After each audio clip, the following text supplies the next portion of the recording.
धनुषा जिल्लाको नगरायन नगरपालिकाको फुलगम्माको मनियारीमा राजर्षि जनक विश्वविद्यालयको मूल भवन निर्माणको जोरदार आवाज उठ्न थालेको छ। केही दिन यतादेखि जनता समाजवादी पार्टी जसपा नेपालका नेता जितेन्द्र यादवले आवाज उठाएका थिए। अहिले सबै राजनीतिक दलका नेताहरू जोरदार रूपमा आवाज उठाउन थालेका छन्।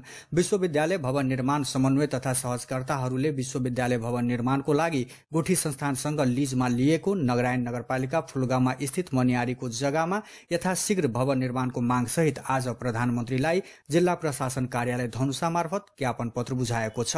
समन्वय एवं सहजकर्ता धनुषा क्षेत्र नम्बर 3 का प्रत्याशी जितेन्द्र कुमार यादव एवं नेपाली कांग्रेसका धनुषा नेता प्रवेश चौधरीको संयुक्त अगुवाईमा ज्ञापन पत्र बुझाइएको छ। विश्वविद्यालयसँग भौतिक पूर्वाधार निर्माणको लागि पर्याप्त रकम रहेको र भवन निर्माणकै लागि गुठी संस्थानसँग गत वर्ष 43 बुन्दे सम्झौता गरी वार्षिक 5 लाख तिर्ने गरी 25 वर्षको लागि 9 बिघा 14 कट्ठा 13 धुर जग्गा लिजमा लिइसकेको हुँदा समेत भवन निर्माणतर्फ विश्वविद्यालय प्रशासन मौन रहनु शंकास्पद रहेको ज्ञापन पत्रमा उल्लेख छ। विश्वविद्यालयको प्रथम दीक्षान्त समारोहमा कुलपतिको हैसियतले प्रधानमन्त्री केपी शर्मा ओली जनकपुरधाम आउन लागेको पूर्व सन्ध्यामा उनीहरूले ज्ञापन पत्र बुझाएका छन्। विश्वविद्यालयसँग रकम र जग्गा रहे पनि मासिक 6 लाखको भाडा तिरेर विश्वविद्यालय सञ्चालन गर्नुले उनीहरूको नियतमाथि नै शंका उब्जिएको उनीहरूको आरोप छ। नगरायन नगरपालिका फुलगम्मामा विगतमा जुन 43 बुँदे सहमति गुठी संस्थान र तपाईको राजर्षि जनक विश्वविद्यालय बीच 43 बुँदे सहमति जुन भएको छ, त्यो 43 बुँदे सहमति अनुसार छिटोभन्दा छिटो जुन 12 करोड 35 लाख रुपियाँ भौतिक पूर्वाधारको लागि छुट्याइएको बजेट हो, त्यो बजेट खर्चिनु पर्ने हो। त्यसकारण यो माग के हो भने विश्वविद्यालयको विकासको निमित्त, विश्वविद्यालयको भौतिक निर्माणको निमित्त चाहिँ यो हामीले यो संघर्षको यो पहिलो पाइला हो। राजर्षि जनक विश्वविद्यालयको हुने दीक्षान्त समारोहमा सहभागी हुन प्रधानमन्त्री केपी शर्मा ओली जनकपुरधाम आउने भएका छन्।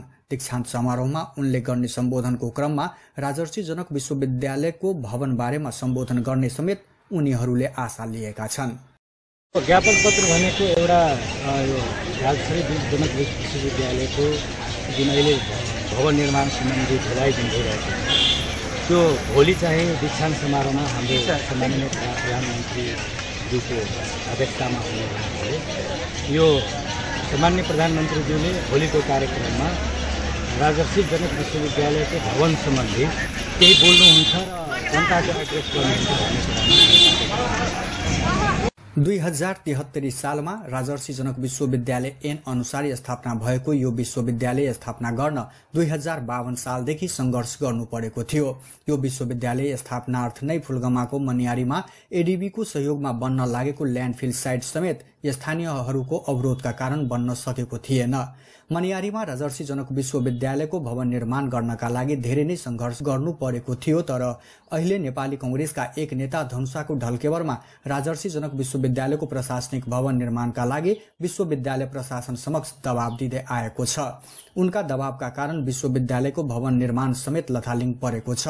भाडाको घरमा सञ्चालन हुँदै आएको विश्वविद्यालयका लागि फुलगम्मा लगायत जनकपुर धामका जनताहरूले सहयोग गर्ने भन्दा भन्दै विश्वविद्यालय प्रशासन ती कांग्रेसी नेताको दबावका कारण भवन निर्माणतिर ध्यान दिन सकेको छैन। लामो संघर्षपछि स्थापना भएको राजर्षि जनक विश्वविद्यालयलाई केही तत्त्वले हुलाकी राजमार्गकै नियतिमै लैजाने प्रयास गरिरहेको भन्दै उनीहरूले मूल भवन निर्माणका लागि तत्काल पहल गरिदिन समेत प्रधानमन्त्रीसँग आग्रह गरेका छन्।